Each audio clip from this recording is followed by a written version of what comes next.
Aloha, I want to do this video in honor of Ravi Zacharias. Some people may have not heard of him, but he would be what we would call like the Kobe Bryant of the faith, or a LeBron, or a Michael Jordan, or a Magic Johnson, or Larry Bird of the faith. He was a apologist. He would go into Muslim countries and debate the greatest, smartest, most educated people across the whole world, on debating them with proving God and answering the hard questions of why people die, why is Jesus the only way, why people are suffering, why is God the only God? So many different things and tough questions that I myself have watched as Ravi tons of times. I have watched his videos, read books. I have did a lot of just study that he helped me. It's like the way he presents and articulates answers to these hard questions. It leaves you wanting to dig deeper.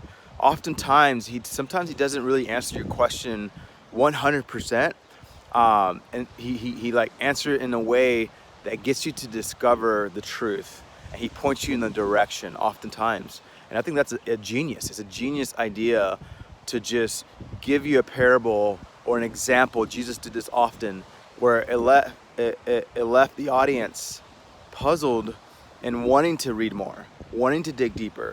Because ultimately, I feel like when you get revelation from what you read versus from someone else, it's a night and day difference of how it transforms your life. If you know nothing about Ravi, God himself, in an impression, in the way God does it, revealed himself to him in a beautiful way. And his life obviously has never been the same as early on as a kid in India. And so God can reach anybody, anywhere, right? And so if you don't know who Ravi Zacharias is, research him, watch his YouTube videos. Any question that you have, he has pretty much a pretty cool answer. If he doesn't have the right answer, he definitely had a good answer to get you to think deeper and outside of the box, or whatever challenge you have. If I had a question like, dang it, what would Ravi say? Or Chuck Missler, or all these other men of faith.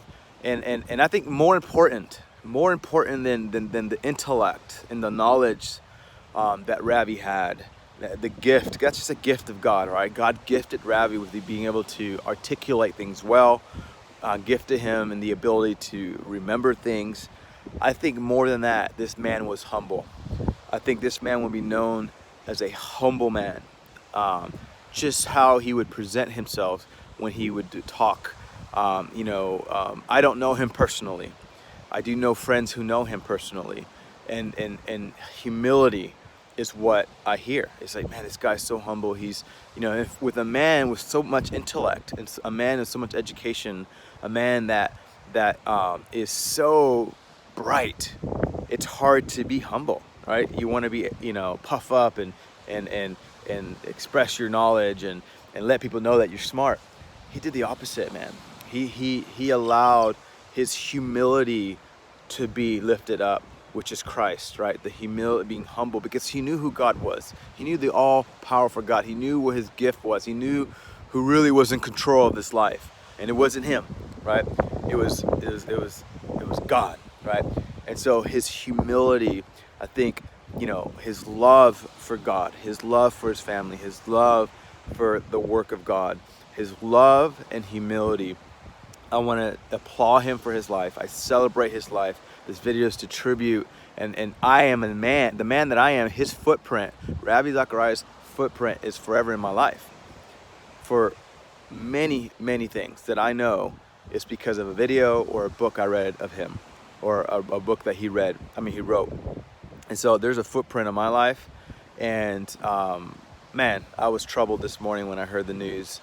But I am celebrating him because I know life is eternity, right? It's not, you just don't, you die in this age, this realm, we are dead, but the realm that's next, you're forever living, ever. And as believers, as Christ followers, people who believe in the Bible, we believe that we get to be with Christ. We believe that once you die, you're with God. You're with celebrating with all the people who passed. And so we just close our eyes and we wake up and bam, reality of heaven's here. And that's the hope. That's the joy. That's why Christians should not fear death. That's why Christians should not ever worry about this life. Because at the end of the day, every man will die. Every man will enter their Creator. And no matter what you believe, maybe you don't believe in Christianity, maybe you believe in God, I invite you to discover God. I invite you to give Him a chance. Give Christ a chance. He truly came here to express love, how to do ohana, family, and He laid His life down. And that's why a man like Ravi Zacharias, in the religion that he was, I think he was Hindu, in India, out of nowhere, as a child, God showed up to him, and bam, life transformed. Think about that. In a place where Christ is not even, preached, God came to him and He changed his life. And if you look at his life, He's saved millions of people. He's helped millions upon millions, tens of millions of people, Ravi Zacharias, because of Christ in his life. And the life that he has, the humility and the walk that he has was that. And it was time for him to go. Could God heal his cancer? Of course. Of course He could. But I'm not God, right? My little brain cannot understand or fathom or try to explain why God decided not to heal Ravi. Actually, Ravi, if you look up, why does God allow people to die from cancer? You YouTube that and Ravi has an answer for that. And I just know that God is in control of everything. And God allows things to happen for a reason. And I have to trust that God's plan is better than mine. Just like my kids have to trust that my plan is better than theirs, right? My kids oftentimes get mad because I don't tell them what we're doing, or we're going somewhere and they, why are we going there? Why did you make that decision? Or why? And I'm like, just trust me. Just trust me. And to them, they think it's unfair. To them, they think it's not right. To them, they think whatever they think. Oh, my parents are mean. Oh, they don't let me do that. But ultimately, I know what I'm doing, and I know where we're going. And then when we finally arrive to the destination, then they understand. They have revelation. Oh, now I see why you did that. Now I see why you didn't let me have that. Now I see why you didn't let me go over there. I didn't have the revelation or the understanding or the maturity to see that. And so that's my way of explaining why God allows certain things, is because we don't understand it in our mind.